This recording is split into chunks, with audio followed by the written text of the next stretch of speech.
어제나 오늘이나 영원토록 동일하신 우리 아버지 하나님의 크신 이름을 송축하고 찬송을 드립니다. 창세기 35장 21절과 22절 말씀을 가지고 인생길 답답할 때 하나님의 말씀을 함께 나눕니다. 이스라엘이 다시 길을 떠나 에델 땅을 지나 장막을 쳤더라. 이스라엘이 그 땅에 거주할 때 루벤이 가서 그 아버지의 첩 비라와 동침하며 이스라엘이 이를 들었더라. 아멘. 사랑하는 여러분, 인생길이 답답할 때가 있습니다. 인생길이 참으로 힘들 때가 있습니다. 눈물마저 메말라서 울 기운이 없을 때도 있습니다. 억울하고 답답할 때가 있습니다. 오늘 한 분의 모습을 보게 됩니다. 바로 루벤의 모습입니다. 장자임에도 불구하고 장자의 상속권을 받지 못했습니다.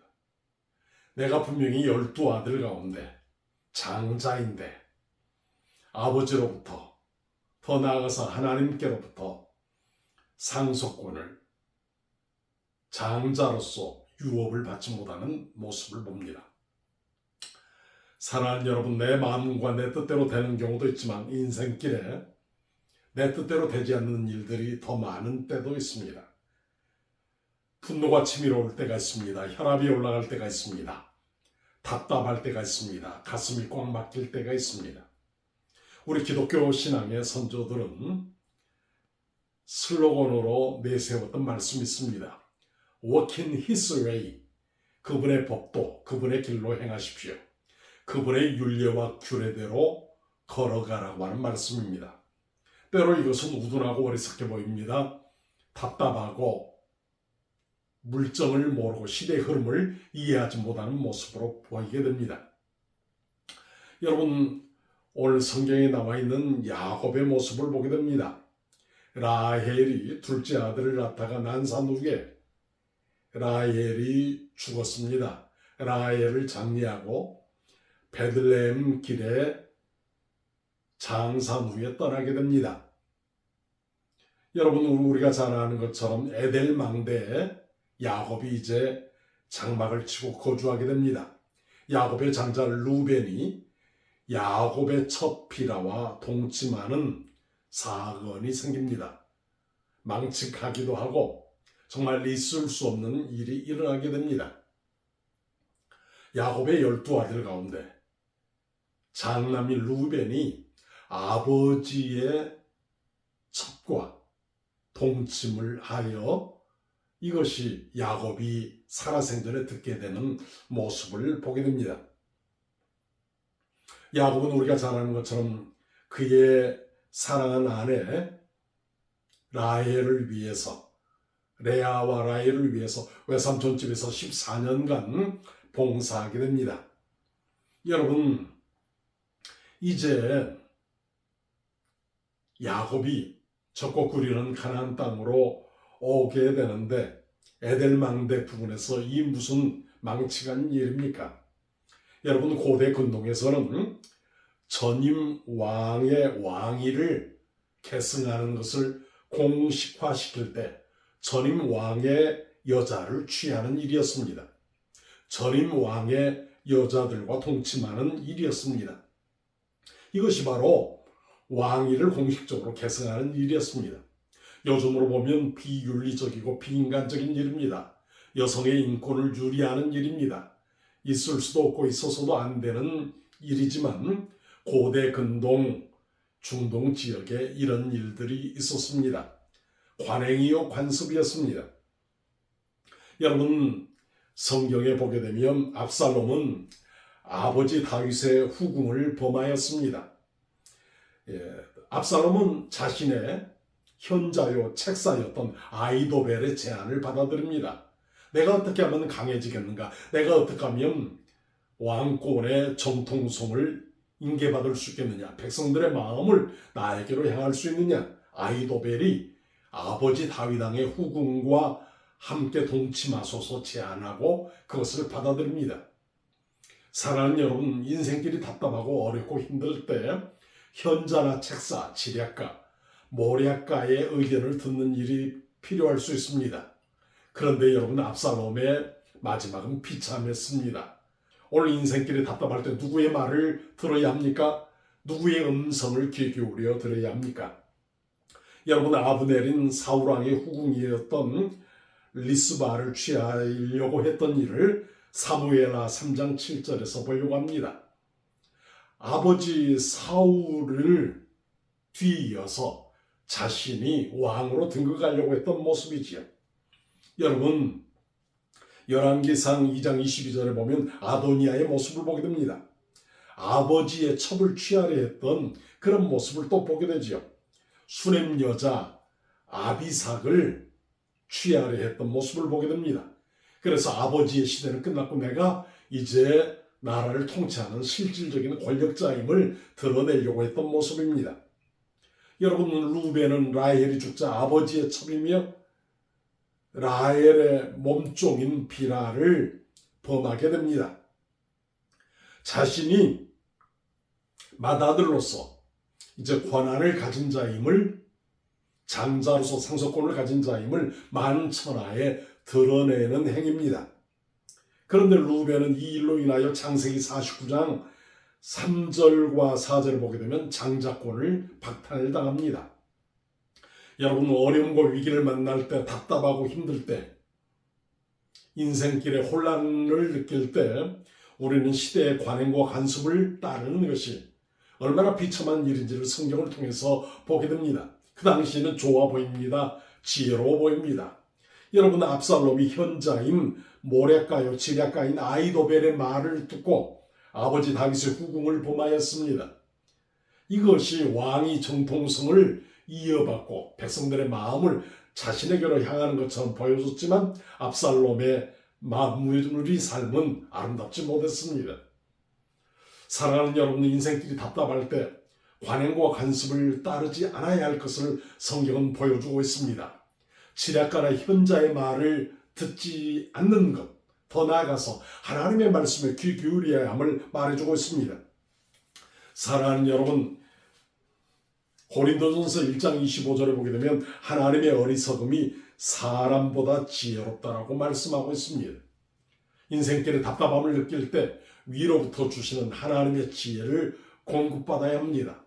하나님의 지혜, wisdom from heaven, 하늘로부터 오는 지혜를 우리는 공급받아야 합니다. 인생길에 답답할 때가 있습니다. 내가 원하는 대로 이루어지지 않을 때, 그때 우리에게 큰 유혹이 다가옵니다. 내 방식대로 이 일을 처리하려고 하는 모습입니다. 시대의 관행과 관습, 인습을 따르려고 하는 모습입니다. 지혜로운 자, 현자, 모략가, 전술가, 지략가를 의지하고 그들의 충고를 들으려고 하는 일입니다.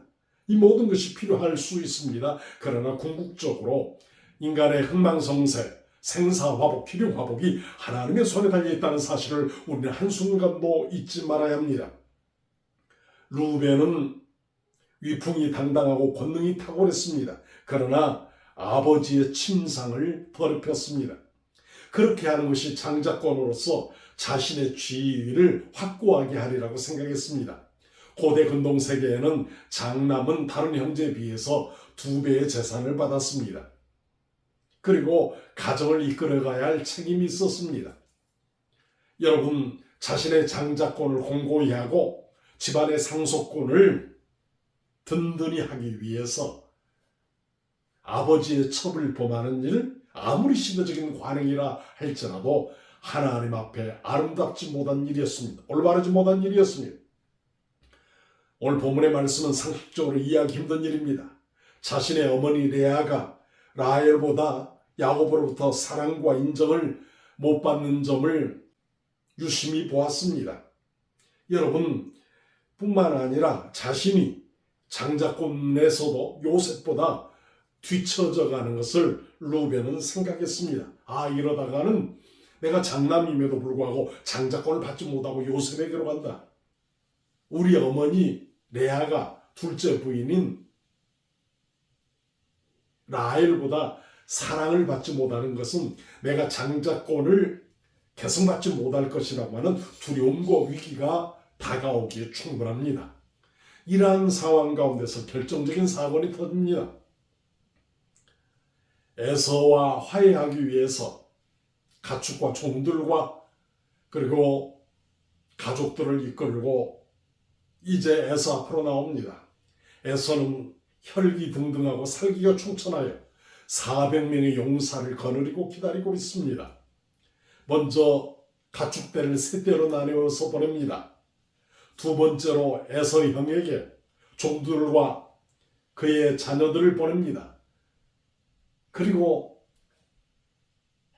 레아와 그의 자녀들을 보냅니다. 마지막으로 야곱은 그와 함께 그의 뒤에 라헬과 요셉을 세웁니다. 이 모습을 보면서 오늘 성경에 나와 있는 루벤은 우리 아버지가 나보다도 요셉을 더 사랑하구나. 우리 아버지가 나의 어머니인 레아보다도 두 번째 부인인 라헬을 더 사랑하구나. 내 장자권이 위태롭구나. 객관적으로 드러났습니다. 사실대로 보여주었습니다. 이 모습을 바라보고 오늘 루벤은 결단하게 됩니다. 당시 시대의 관행인 아버지의 첩을 범하게 됩니다. 이것이 재산을 상속권을 유업으로 받을 것으로 생각했습니다. 사랑하는 여러분, 하나님의 어리석음, 하나님의 우둔함이 사람보다 뛰어나고 지혜롭다라고 말씀을 나누었습니다. 하나님의 지혜와 총명을 구해야 합니다. 우리는 영적인 분별력을 구해야 합니다. 여러분, 자신과 같은 줄에 배치하고 자신 뒤에 라헬과 요셉을 세웠던 아버지의 모습을 보고 얼마나 허망했겠습니까? 얼마나 배신감을 느꼈습니까? 내가 분명히 장남인데, 그리고 왜 우리 어머니는 둘째 어머니인 라헬보다 사랑을 못 받는가? 굉장히 번민했을 것입니다. 내가 우리 가정을 든든히 세울 뿐만 아니라 장남으로서 입지를 공고하게 하기 위해서 그는 답답한 인생의 상황길에서 아버지의 첫 비라를 범하였습니다. 인간적인 잔꾀는 하나님 앞에 오래가지 못합니다. 그것이 지혜롭고 훌륭한 모습 같으나 궁극적으로 패가망신하게 됩니다. 사랑하는 여러분, 오늘 우리는 신앙생활하면서 역대상 5장 1절을 생각하게 됩니다. 루벤은 장자로도 장자의 명분대로 기록되지 못하였느니라. 역대상 5장 1절에 말씀하고 있습니다. 이제 야곱 가문의 실질적인 후계자가 나다. 내가 아버지의 뒤를 이을 육신적인 장남이요, 장자요, 또 실질적인 권력과 힘을 가진 사람이라고 공개적으로 선포했지만 그렇게 인생이 되지 못했습니다. 장자로서의 명분과 상속권을 받지를 못했습니다. 사랑하는 여러분, 우리는 다윗을 한번 생각해 봅니다. 사울을 2번이나 죽일 기회가 있었지만 다윗은 죽이지 않냐고 하나님의 때와 섭리를 기다렸습니다. 사랑하는 여러분, 그리고 그는 결국 왕위에 오르게 되었습니다. 초라하고 볼품없는 목동이었지만 하나님은 그를 기름 부어 왕으로 세우셨습니다. 사랑하는 여러분, 하나님의 섭리와 경륜의 때가 있습니다. 내 원하는 대로 내 사업과 가정과 학업과 진로와 결혼과 노후 대책 모든 것이 내 뜻대로 되지 않을 때가 있습니다. 그럴 때일수록 현자나 지략가 모략가 전술가를 찾아가는 것이 아닙니다. 세상의 관행과 간섭과 인습을 추구하는 것이 아니라 하나님 앞에 무릎 꿇어 기도해야 합니다. 하나님, 이 풍랑 인연하여 더 빨리 가게 하옵소서. 역경이 변하여 순경이 되게 하시고 이 공고함과 이 답답함이 간증거리가 되게 하옵소서. 기도하는 우리 모두가 되시기를 주님의 이름으로 축원합니다. 만복의 거룩 되신 우리 아버지 하나님, 허물과 죄악으로 죽을 수밖에 없는 우리들을 사랑하사 예수 그리스도의 십자가의 보혈로 속량하여 주시고 하나님의 자녀 삼아 주신 것을 감사합니다. 영원한 하나님 나라를 예비하여 주신 것을 감사합니다. 세상의 인습과 관행 관습을 따른 것이 아니라 현자나 지혜로운 자 지략과 모략가의 말을 듣는 것보다도 하나님의 말씀에 귀 기울이게 하시고 하나님의 섭리와 경륜을 따라 승리하는 삶을 살게 하옵소서. 이것이 나의 간증이요 이것이 나의 찬송이 되게 하옵소서. 예수님 이름으로 기도합니다. 아멘.